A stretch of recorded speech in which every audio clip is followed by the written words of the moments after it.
Captain America civil വാറില് അയൺമാനും വാർ മെഷീനും airport ഫൈറ്റിന് മുൻപ് land ചെയ്യുന്ന സമയത്ത് വാർ മെഷീൻ ലാൻഡ് ചെയ്യുമ്പോൾ ക്യാമറ നന്നായിട്ട് ഷെയ്ക്ക് ആവുന്നുണ്ട്.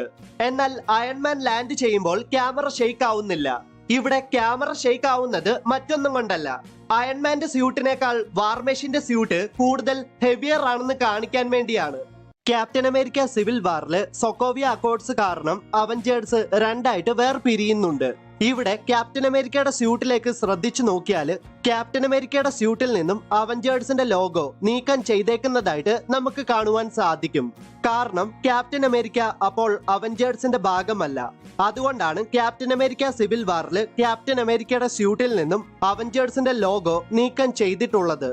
പിന്നീട് അവഞ്ചേഴ്സ് ഇൻഫിനിറ്റി വാറിൽ ക്യാപ്റ്റൻ അമേരിക്കയുടെ സ്യൂട്ടിലേക്ക് ശ്രദ്ധിച്ചു നോക്കിയാൽ അമേരിക്കയെ റെപ്രസെന്റ് ചെയ്യുന്ന സ്റ്റാർ ക്യാപ്റ്റൻ അമേരിക്കയുടെ സ്യൂട്ടിൽ നിന്നും നീക്കം ചെയ്തേക്കുന്നതായിട്ട് നമുക്ക് കാണാം. കാരണം ക്യാപ്റ്റൻ അമേരിക്ക അപ്പോൾ ഫൈറ്റ് ചെയ്യുന്നത് അമേരിക്കയ്ക്ക് വേണ്ടി മാത്രമല്ല, മൊത്തം യൂണിവേഴ്സിനും വേണ്ടിയാണ്. അത് സൂചിപ്പിക്കാനാണ് അവഞ്ചേഴ്സ് ഇൻഫിനിറ്റി വാറിൽ ക്യാപ്റ്റൻ അമേരിക്കയുടെ സ്യൂട്ടിൽ നിന്നും അമേരിക്കയെ റെപ്രസെന്റ് ചെയ്യുന്ന സ്റ്റാർ നീക്കം ചെയ്തിട്ടുള്ളത്. ഇതൊക്കെ ചെറിയ ഡീറ്റെയിൽ ആണെങ്കിൽ പോലും ആ ചെറിയ ഡീറ്റെയിൽ എടുത്തു കാണിക്കുവാൻ മാർവലിന് സാധിക്കുന്നുണ്ട്. ക്യാപ്റ്റൻ അമേരിക്ക സിവിൽ വാറിൽ ടോണി സ്റ്റാർക്ക് അവഞ്ചേഴ്സിനെ കാണാൻ വേണ്ടിയിട്ട് ദ റാഫ്റ്റ് എന്ന പ്രിസണിൽ പോകുന്നുണ്ട്. അതിനുശേഷം അവിടെ നിന്ന് തിരിച്ചു പോകുന്ന ടോണി സ്റ്റാർക്ക് തന്റെ അയൺമാൻ ആർമർ സ്യൂട്ടപ്പ് ചെയ്ത് ക്യാപ്റ്റൻ അമേരിക്കയെ ഫോളോ ചെയ്ത് പോകുന്നുണ്ട്. ഇവിടെ ടോണി സ്റ്റാർക്ക് സ്യൂട്ടപ്പ് ചെയ്ത അയൺമാൻ സ്യൂട്ട് ഏതാണെന്ന് നമ്മളിൽ പലർക്കും അറിയത്തില്ലായിരുന്നു. എന്നാൽ ഈ സീനിൽ തന്നെ ടോണി സ്റ്റാർക്ക് സ്യൂട്ടപ്പ് ചെയ്ത അയൺമാൻ സ്യൂട്ട് ഏതാണെന്ന് ഒരു ഹിന്റ് മാർവല് തന്നിട്ടുണ്ടായിരുന്നു.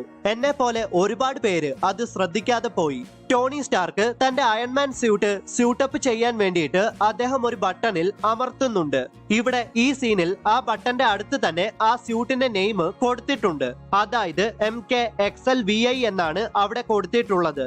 MK എന്നത് മാർക്ക് എന്നാണ് ഇവിടെ ഉദ്ദേശിക്കുന്നത്. റോമൻ നമ്പേഴ്സിൽ XLVI എന്നത് 46 ആണ്. സോ ഇവിടെ ടോണി സ്റ്റാർക്ക് സ്യൂട്ടപ്പ് ചെയ്യുന്നത് മാർക്ക് 46 സ്യൂട്ട് ആണെന്ന് നമുക്ക് മനസ്സിലാക്കാം.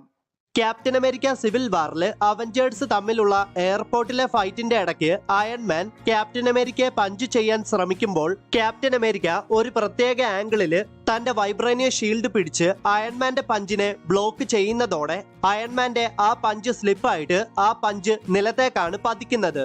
സത്യത്തിൽ അയൺമാന്റെ ആ പഞ്ച് വളരെ പവർഫുൾ ആയിരുന്നു. അയൺമാന്റെ ആ പഞ്ച് പവർഫുൾ ആണെന്ന് നിനക്ക് എങ്ങനെ മനസ്സിലായി എന്ന് നിങ്ങൾ ചോദിച്ചാൽ പറയാം.